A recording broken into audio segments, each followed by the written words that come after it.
simbólico de dizer para a população que a misoginia é um problema. E aí você falou assim, por exemplo, o Lula vai ser preso com essa lei? Não, porque eu vou reafirmar aqui. Só ler lá o projeto de lei. O projeto de lei não criminaliza a opinião misógina. Ele criminaliza a exteriorização. Entendeu? Ele falou, né? Exatamente, eu falei aqui. Você pode pensar sua misoginia do jeito que você quiser. Ele seria preso. Mas quais que são as coisas? Vamos lá, quem é preso por racismo no Brasil? Você conhece alguém? Não existe isso. Calma aí. Não há prisão por racismo. Não há prisão por misoginia. Isso é impossível de acontecer. Ninguém é preso por racismo, ninguém vai ser preso por misoginia. Vocês precisam ler a lei. Vai então. Olha, há 5 minutos. Senhores, a lei, ela é muito clara. Olha só, parágrafo único. Esse daqui é o projeto da lei da misoginia. Para fins desta lei, considera-se misoginia a conduta que exteriorize ódio ou aversão a mulheres. Vamos ver aqui o que significa aversão. Sentimento de rejeição, repulsa ou antipatia por algo ou alguém. Não gostar, evitar, sentir desconforto, rejeitar. Vejamos o que significa ódio. Demonstrar hostilidade a mulheres por serem mulheres. Incentivar a violência, a exclusão, a inferioridade. Tratar mulheres como um grupo que merece menos direitos ou dignidade. Preste atenção. Exemplos como este é o que vai acontecer. Não entra nessa ondinha não, porque é isso que vai acontecer. Um homem não contrata uma candidata por não atender ao perfil técnico. Ela pode alegar discriminação ou aversão e isso pode virar acusação. Um homem escolhe promover um funcionário homem porque teve melhor desempenho. A colega pode dizer que foi discriminada por ser mulher. E que isso vai sim... Ele pode responder um processo. Um homem discute com uma mulher por mensagem, fala de forma mais dura. Ela pode dizer que aquilo demonstra desprezo ou aversão e ele pode ser enquadrado na lei. Um homem recusa sair com a mulher ou não quer se envolver. Ela pode interpretar isso como desprezo ou aversão e isso pode virar problema jurídico. Acabou? Não, vamos lá. Um homem faz uma piada ou comentário que alguém considera ofensivo. Outra pessoa pode interpretar aquilo como aversão às mulheres e isso vira crime. Um homem discute com uma mulher no trânsito. Ela pode interpretar aquilo como ofensa baseado em gênero e isso pode ser tratado como crime. Um professor, você que é professor, cobra mais de uma aluna da nota baixa diante da situação que ela está apresentando reprova. Ela pode dizer que está sendo perseguida e isso pode virar uma acusação. Um jornalista faz uma crítica a comportamento feminino e isso daí também pode virar um processo criminal. Sabe qual é o problema disso daí? É que vira uma lei subjetiva. É o princípio da legalidade, vai contra o princípio da legalidade. Conceito vago. E outra coisa, direito penal não trabalha realmente com opinião. Mas o problema é o quê? Que nós estamos diante de um conceito subjetivo, amplo. Veja só o que vai acontecer. Opiniões como essa. Eu discordo de tal comportamento. Não concordo com essa pauta. Acho minha visão isso errado. Pode ser desagradável, mas isso é opinião. Mas sabe o que vai acontecer? Por isso ser genérico, isso ser amplo, vão querer sim entrar com um processo criminal contra essas pessoas. E sabe quem é que vai julgar? Quem é que vai definir o que é misoginia, o que é ódio, o que é aversão contra a mulher? É o juiz. Só que a nossa colega, que inclusive é mestranda da USP, senhores. Veja só o que a doutora Letícia falou. Judiciário não tem lado. Ninguém confia no judiciário. Judiciário tem viés. Judiciário perceba, tem lado, senhores, sim, perceba. Se nós estamos passando agora a responsabilidade para julgar o que é misoginia para um juiz, o juiz que vai dizer se aquilo é crime ou não, se a própria doutora, que é mestranda da USP, está dizendo que o judiciário tem viés, perceba, o nosso sistema já é pró-mulher. Qual é a tendência? E detalhe, você pode ser julgado tanto dentro de uma vara criminal comum, como também numa vara de violência em favor da mulher, de proteção à mulher. Perceba, qual é as chances de você ser condenado diante de uma situação como essa? Grande. E perceba, qualquer fala dura, qualquer crítica, qualquer ofensividade, isso pode ser considerado como um ódio sim, tá? Como ódio sim. Mas vamos lá, vocês não responderam a pergunta que eu fiz. Vamos deixar claro. Não respondeu. Você não trouxe como o juiz vai julgar isso de maneira universal. Eu disse que não tem como julgar universalmente. Se já não tem como, você está mostrando para mim que a aplicação dessa lei é injusta. Ela não tem como não ser possivelmente como todas injusta. As leis do nosso país. Então é o seguinte, dois errados nunca vão fazer um certo. Então? Ela já deixou bem claro, a lei não resolve esse problema. Então, 2 errados nunca vão fazer um certo. Então você está falando o seguinte, o sistema é uma merda, vamos ficar com essa merda que tá e vamos prejudicar as coisas usando a merda como é. Cara, é tão louco toda essa proposta que vocês estão falando, vocês mesmas não definem. Isso aí, é claro, isso aí, cara, por exemplo, vamos lá. Vocês vão acabar com a religião muçulmana no país? Propõe? Jamais. Pode jogar foguete. Mas pode subjugar a mulher? O que a gente faz? Funk. Vocês não me responderam. Acabamos ou não acabamos com o funk? Não, eu perguntei. Bora. Objetifica ou não objetifica a mulher? Eu preciso entender. Pronto, Felipe. Tréplica foi feita... Réplica foi feita, tréplica de vocês, meninas. Pode ir. 5 minutos. Põe aí. Não, veja, Jamile tá fazendo todo showzinho aqui com os papéis, lendo e tal. O problema é que ela esquece quem é que esse sistema está beneficiando hoje, não é mesmo? Vamos fazer o debate aqui sobre o caráter político do direito, das leis, do judiciário.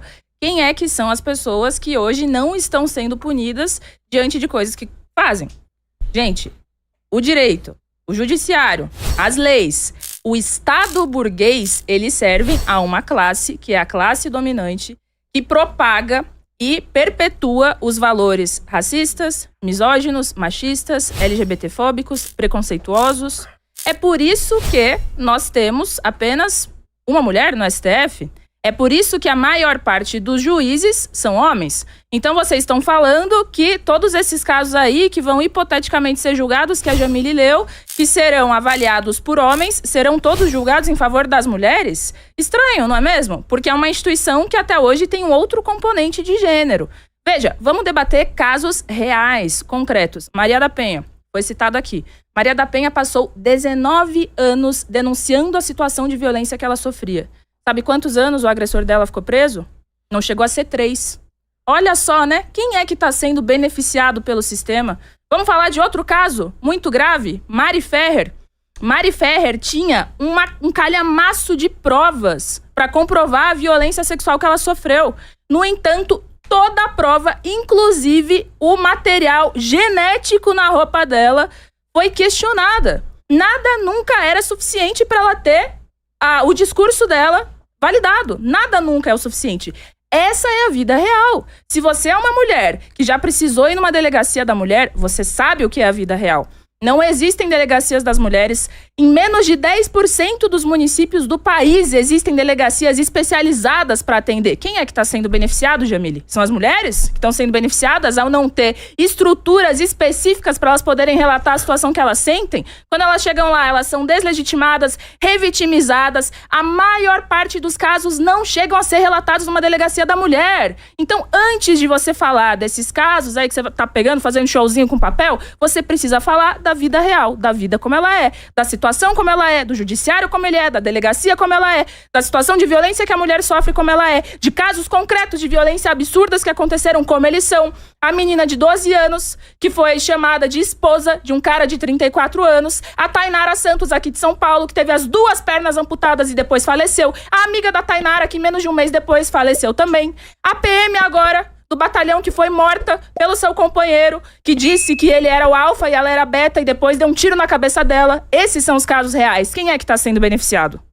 Não, eu acho muito interessante, assim, porque geralmente as pessoas de direita, de extrema direita, defendem aí, inclusive, pena de morte para estuprador, e agora tá todo mundo aqui preocupado com a lei da misoginia. Tranquilizar todo mundo, ainda não virou lei, é projeto de lei, e tranquilizar ainda mais uma vez. Como eu disse, a importância desse projeto é um projeto simbólico para dizer para a sociedade que misoginia não é tolerável. Por conta desse projeto de lei, inclusive, que nós estamos aqui hoje debatendo isso e dizendo com sinceridade, lei nenhuma vai resolver esse problema. Isso é um começo para a gente debater melhor o que está acontecendo aqui no Brasil. Mas aí também tranquilizar o Felipe e todos os homens que estão aí. De fato, o judiciário tem um viés, como eu muito bem disse, a Jamile reafirmou aqui. O judiciário brasileiro tem um viés. Então não se preocupem, porque o viés do judiciário brasileiro é masculino e é branco.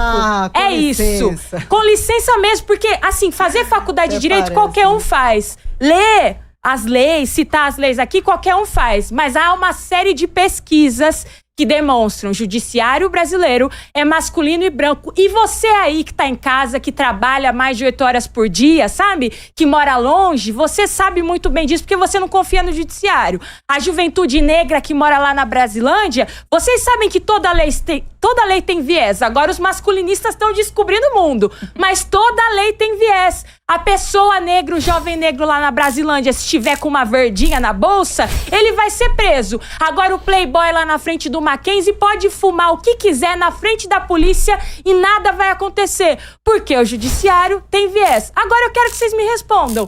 Não são a favor da lei? São a favor do quê, então? Como que a gente vai combater aí a misoginia?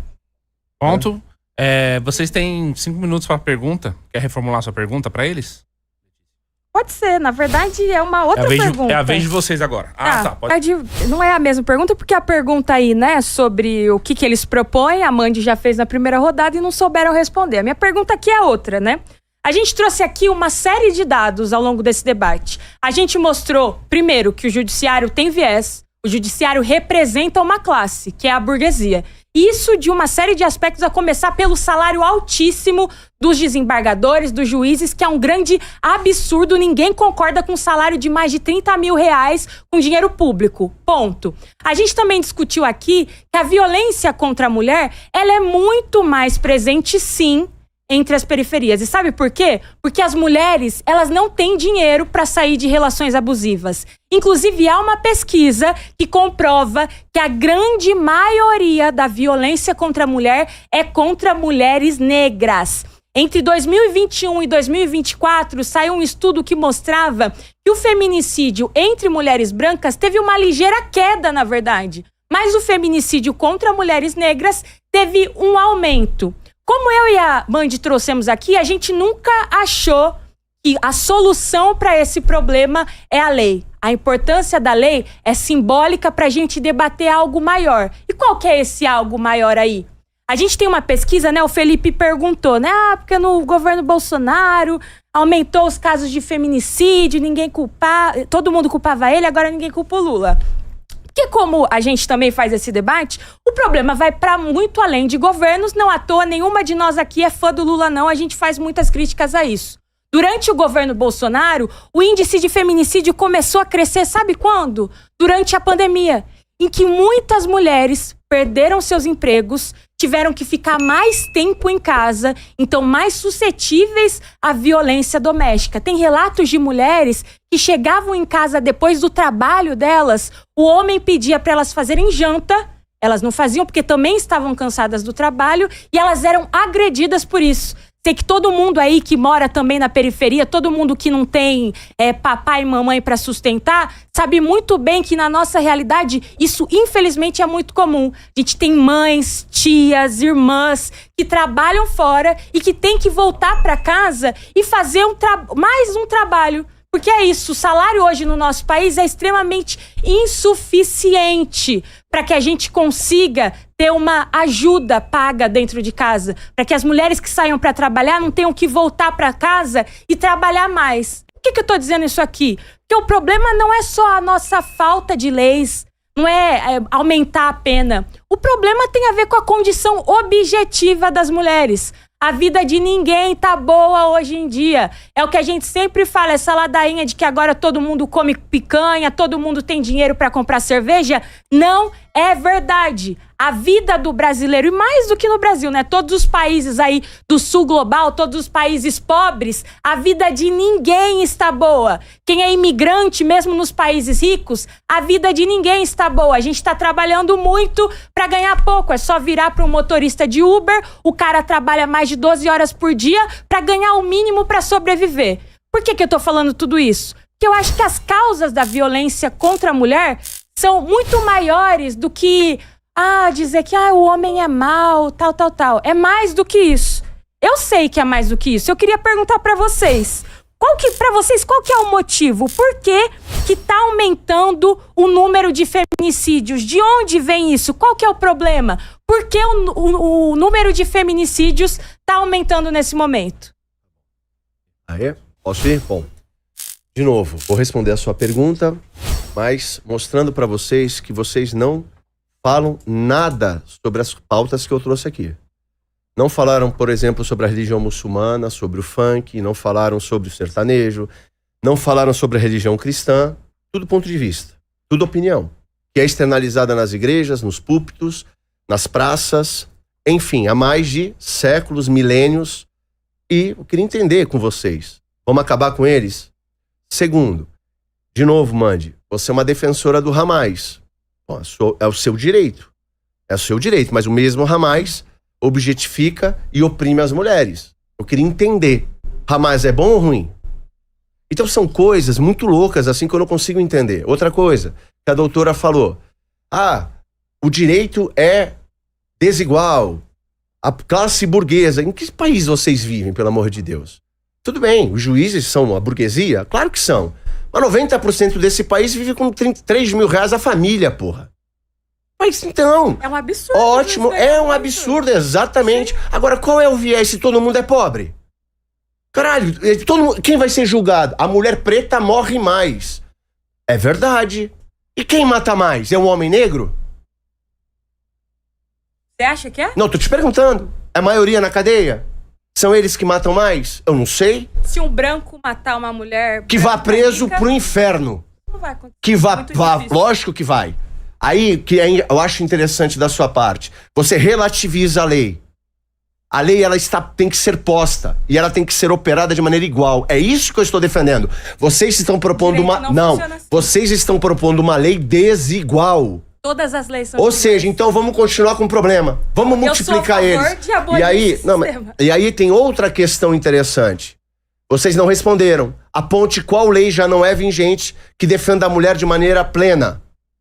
Vocês não responderam. Vocês não responderam nada.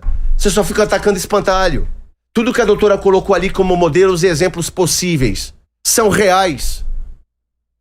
São reais, são possíveis. O crime é imprescritível. Vocês têm filhos? Não. Ótimo. Mais fácil. Agora, vocês já pensaram se o menino começa a namorar a garota? 3 anos de namoro. Quantas conversas, quantas discussões, brigas normais de relacionamento, que pode ser usado amanhã por uma atitude de vingança. O crime é imprescritível. São várias formas que isso vai ser usado, Mandy, como apenas calar as pessoas. Vai mudar o governo de opinião ali. Vão pegar uma fala qualquer de qualquer pessoa que faz programa como esse nosso aqui. Um debate desse aqui. Um homem vai debater com uma mulher em qual tema, em qual tom a partir de agora. Porque isso pode ser usado contra ele. Mulheres vão perder o emprego. A mulher pobre que você fala, porque o homem vai ter medo de contratar ela. Porque ele vai preferir o quê? O resguardo jurídico. Já que a lei, como você falou, que qualquer juiz ali julga segundo a sua cabeça, pode prejudicá-lo, então ele vai jogar no seguro. Essa lei não tem cabimento. Como está posta, não tem cabimento. Mas eu vou responder como a gente reduz aí o feminicídio, mas eu preciso passar para a doutora. Olha só a situação. Perceba, o que mais tem na internet é ódio contra o homem. Primeiro, não existem dados que existem mais ódio contra a mulher. Todo homem é lixo, você já ouviu? Homem não presta, você já ouviu? Homem não serve pra nada. Homem tem que morrer. Todo homem é agressor. Todo homem é um abusador. E isso é o que a gente vê todos os dias na internet. Você considera isso aceitável? Agora, diante de toda essa situação que a gente percebe e a gente verifica que tem mais ódio sendo distribuído de maneira bem ampla na internet, de ódio contra o homem, e nada é feito, e agora eles estão colocando uma lei para dizer que todo ódio, e aí vai ser genérico, onde o juiz vai julgar de acordo com a interpretação onde a própria doutora está falando que isso é o judiciário falando que... ela falando que o judiciário tem viés. Então, o que você considera isso justiça? Se o judiciário já não tem viés, se o judiciário ele já vai pesar para um lado, você considera que vai ter justiça nesse caso? Perceba, a própria Mandy falou sobre o caso da Mariana Ferri. Eu analisei a sentença, eu analisei alguns pontos. Você não está aqui para acreditar? Acabou. Pronto. Vamos lá?